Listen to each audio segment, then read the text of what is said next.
तो ये नहीं कि इन्होंने कोई कसर छोड़ी। अब यहाँ पे ये हैरस करने के देखिए, अमित मालविया क्योंकि बेंगलोर के हैं और मुझे बताया गया, अच्छा ये जो ट्वीट था मेरा एक, वो था नेहरू और गांधी के रिश्ते को लेकर। वो किसी ने मुझे बताया, बहुत रिलायबल जानकारी, और क्योंकि उस पर बहुत स्कॉलरली बुक्स भी लिखी जा चुकी थी नेहरू और गांधी के रिश्ते पर, तो मैंने लिख दिया कि ये मुझे मिली है जानकारी, एक्सेप्शनल जो इनका लव था नेहरू और गांधी के बीच का, तो उसके पीछे कुछ लोगों की ये भी मान्यता है। और मैं नहीं कह रही हूँ, एक तो किसी ने बताया जो बहुत उच्च कोटि के पत्रकार हैं, दूसरा उस थीम पर बड़ी स्कॉलरली किताबें हैं।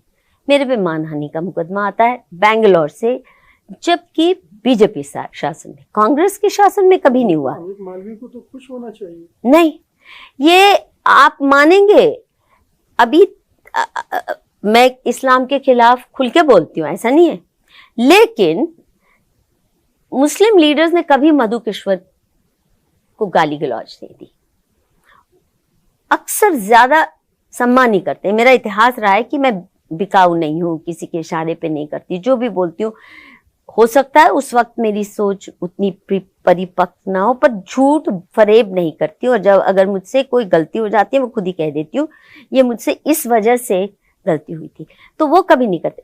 आप तो ये लिख सकती हैं अमित मालवीय के बारे में पूर्ण पट, हम ये कह देंगे। अरे हिम्मत करिए ना, हिम्मत नहीं करते हैं, डरते हैं पत्रकार। छोड़िए, ये देखिए, हिम्मत से जो खड़ा हो जाता है, और आप खुद कॉम्प्रोमाइज नहीं है। देखिए, इसलिए मुझे नहीं छू पाते, 12 साल हो गए मुझे गालियां खाते, और इसे राज्यसभा सीट चाहिए थी, इसे ये चाहिए थी, इसको वो चाहिए थी। मैंने कहा 1 करोड़ का इनाम दूंगी, जो कोई कह दे कि सिर्फ मोदी से नहीं, किसी और पार्टी से मैंने कभी किसी पद की मांग की हो, कभी। मुझे सरकारी तंत्र से नफरत रही है, मैं सारी जिंदगी उसके खिलाफ लड़ी हूं। मैं क्यों चाहूंगी उस भ्रष्ट सी पार्लियामेंट्री व्यवस्था जिसमें मेरा विश्वास नहीं, मैं वोट भी नहीं देती। वहां जाके राज्यसभा में जाके मैं क्या करूंगी, गूंगी गुड़िया बन के बैठूंगी? I don't even care for that post. और उसके बावजूद इन्होंने इतनी गंदी गालियां दिलवाई हैं कि मुझे ये चाहिए था, वो चाहिए था। इसलिए 2014 से ये मेरी पुस्तक का इनाम मिला। देखिए, फॉरेन फंडेड एनजीओ ही हैं जिन्होंने मोदी को इस्लाम के खिलाफ, हिंदू फासिस्टवाद का प्रमोटर कहा कि ये तो ध्वस्त कर रहा है मुसलमानों को, क्रश कर रहा है, जेनोसाइड की है। मैं केवल ये तथ्य एग्जामिन करने गई थी गुजरात, 2011-12 से मैंने शुरू किया कि क्या वाकई इतना राक्षस है। क्योंकि ना मैं मोदी को जानती थी, ना कभी भाजपा से मेरा कोई ऐसा संपर्क था, ना मैं कभी उनकी वोटर रही हूं, ना आज हूं, ना कल होने की कोई संभावना है।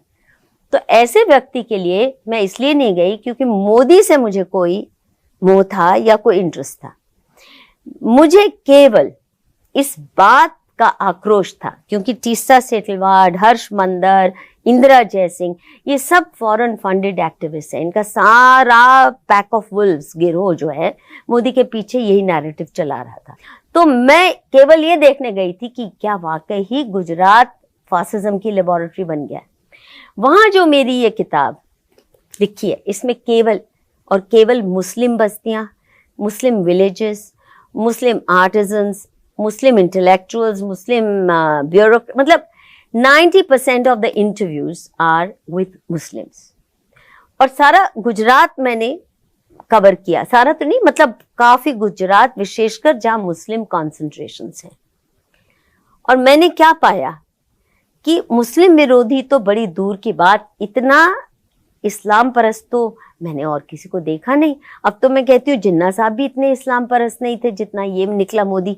और इसके साथ साथ प्रॉस्पेरिटी जिस तेजी से मुसलमानों की बढ़ रही थी, शिक्षा में, बिजनेस में, और वो खुद बोल रहे हैं। हर इंटरव्यू मेरी जो है, मैंने खुद वीडियोग्राफ किए हैं। एक छोटा सा सोनी का कैमरा था, मैं खुद ही हैंड हेल्ड लेके गई, और एक एक इंटरव्यू मैंने इसलिए वीडियोग्राफ की ताकि कोई मुझे बाद में कहे ये तो मनगढ़ंत कहानी है। मैं दिखा दूंगी ये वीडियो, ये मैंने ट्रांसक्राइब की, ये मैंने ट्रांसलेट खुद की ताकि उसमें कोई इनएक्यूरेसी ना आए। अब कहीं मुझे मुस्लिम विरोधी तो क्या, ये तो गांधी मार्क 2 लगा। और तब तक मैं गांधी के चश्मे से ही हिंदू मुस्लिम रिश्तों को देखती थी। तो मुझे अच्छा लगा कि मुस्लिम विरोधी तो नहीं है, ये तो उनका हितैषी है। इसने तो वो कर दिखाया जो कांग्रेस ने कभी नहीं करके दिखाया था। ये मेरा किताब में है। अब ये किताब मोदी जी नहीं चाहते थे कि हिंदू कार्यकर्ता सुने, क्योंकि वो तो मोदी को हिंदू हृदय सम्राट क्यों समझ बैठे। इसलिए नहीं कि गुजरात में उसने हिंदुओं का दिल जीता, ना, इस आरएसएस का ऑफिस बंद करवाया, ताले लगवा दिए, प्रवीण तोगाड़िया घुस नहीं सकता, ऐसे कहीं कहीं उसके 50,000 हिंदुओं को जेल में ठूसा, झूठे आरोपों पर भी फांसी तक के मुकदमे चलने लगे। माया कोडनानी का आप पढ़िए, मेरा जो एक्सपोजे है उस पर वीडियो भी बनाई। I am the only one who wrote about her. बिल्कुल निर्दोष महिला को मोदी ने फांसी के तख्ते तक पहुंचाने का पूरा इंतजाम कर रखा था। ये हिंदुओं के साथ कर रहा था ये आदमी। अब सवाल ये है कि मैं मोदी का, आपने जो भी माया कोडनानी, बाबू बजरंगी दली का मैं बचाव नहीं कर रही हूँ। मैं माया कोडनानी के बचाव में लिखा। मैंने बजरंग दली का इतिहास नहीं खंगाला, ना मैंने उसका बचाव किया। मैंने प्रवीण तोगाड़िया का मैंने इतिहास नहीं खंगाला, ना उस पर कभी कमेंट किया।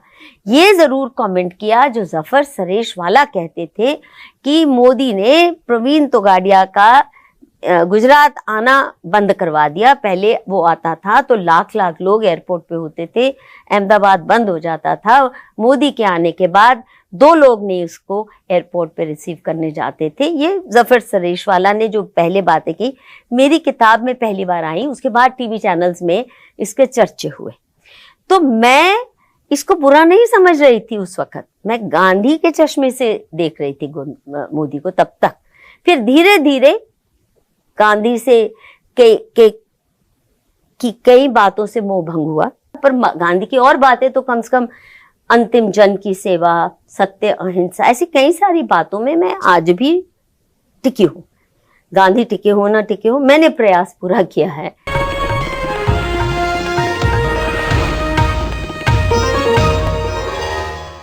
Copyright disclaimer under Section 107 of the Copyright Act 1976. Allowance is made for fair use for purposes such as criticism, comment, news reporting, scholarship, and research. Fair use is a use permitted by copyright statute that might otherwise be infringing.